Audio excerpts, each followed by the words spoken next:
Semua orang pasti punya kekuatan, potensi dirinya. Tapi yang paling penting, apakah dia mau atau tidak mau menggunakan potensi dirinya, ya kan? Menggunakan kekuatan yang tadi Pak Yudi katakan apa? Ada di dalam inner ya Pak ya, inner ya, ada di dalam dirinya sendiri ya kan? Mau dikeluarkan nggak gitu, ya kan? Kekuatan itu sehingga bisa menjadi bermanfaat untuk orang lain.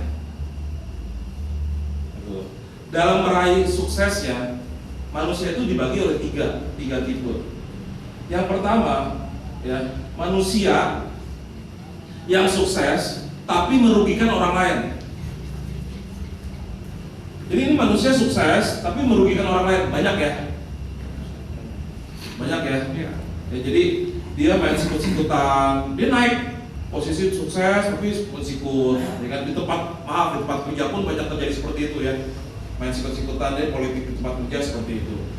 Yang kedua, dia sukses, ya, dia hebat, tapi dia nggak pikirin orang lain, dia tidak merugikan orang lain, dia cuma memikirkan dirinya sendiri. Banyak orang seperti itu. Ibarat kata dia mementingkan dirinya sendiri. Dia sukses, tapi dia nggak mikirin orang lain. Namanya apa sering? Nah, seperti itu. Dia orang yang egois. Di puncak sendiri nggak mikirin orang lain. Ada tipe yang ketiga. Kira-kira tipe yang ketiga itu apa? Gimana? Dia sukses dan memikirkan orang lain. Iya. Yang ketiga, dia sukses dan dia bisa bermanfaat untuk orang lain. Ini kan tadi, hidup ini is choice. Apa tuh? Hidup ini adalah pilihan, ya kan?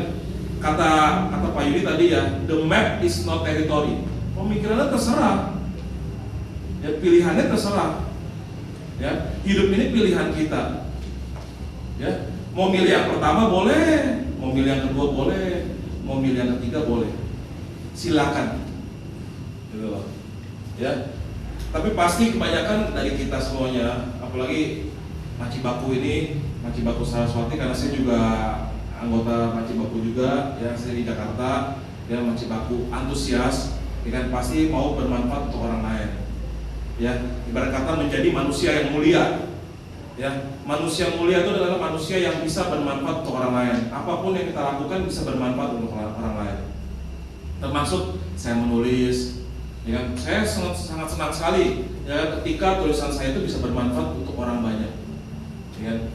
Ada di sini ada juga yang Pak Jo, ya, dia dari Papua, dia kasih SMS ke saya, Pak Jo punya buku luar biasa. Terima kasih, saya bisa dapat semangat hidup lagi, ya kan? Yang sudah ada sedikit terpuruk, saya semangat lagi hidup saya.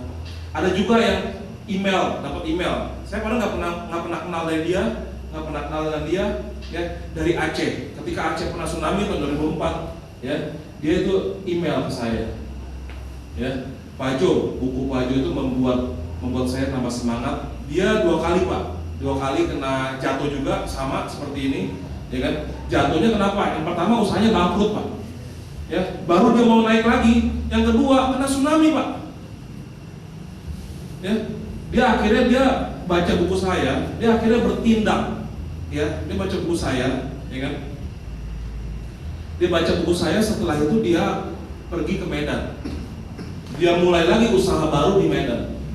Ya, ketika itu kan terjadinya Desember 2004. Dia kasih email ke saya itu sekitar bulan Mei 2005. Dia bilang terima kasih Pak telah membuat saya menjadi semangat dan saya sudah mulai membuka usaha saya.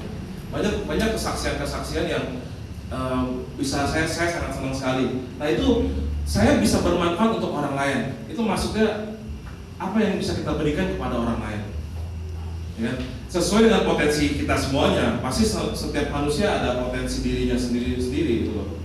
Ya, apa yang seperti Pak Dodi tadi, seorang guru juga ya, pasti bisa bermanfaat untuk orang lain, ya kan? Bisa memberikan sharing ilmunya kepada anak-anak didiknya, anak-anak muridnya, ya kan?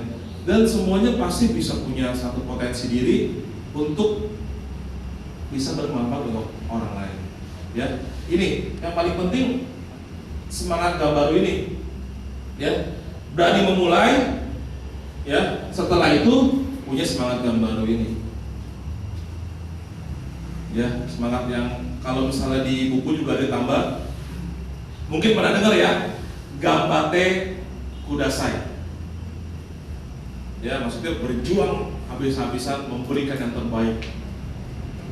Ya, kalau Anda memberikan yang terbaik, pasti Anda akan mendapatkan yang terbaik juga. Kalau Anda memberikan yang setengah-setengah, hasilnya juga akan setengah-setengah.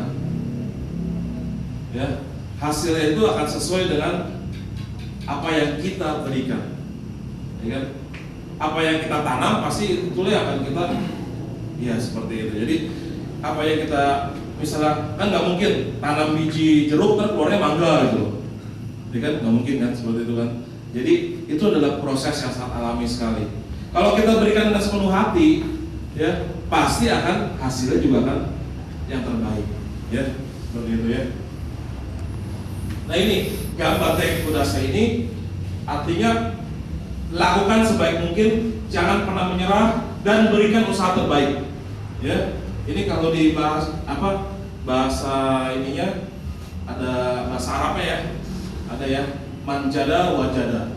Jadi bersungguh-sungguhlah, cita-citamu pasti terwujud. Ya, seperti itu. Ya.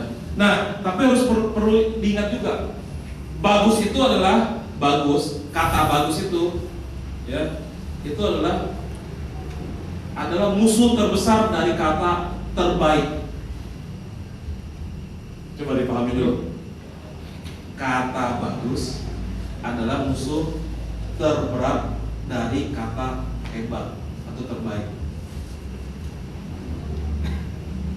Kalau orang sudah berada di comfort zone, wah dikasih orang bagus, bagus, bagus, dia tidak akan pernah ke area yang namanya apa?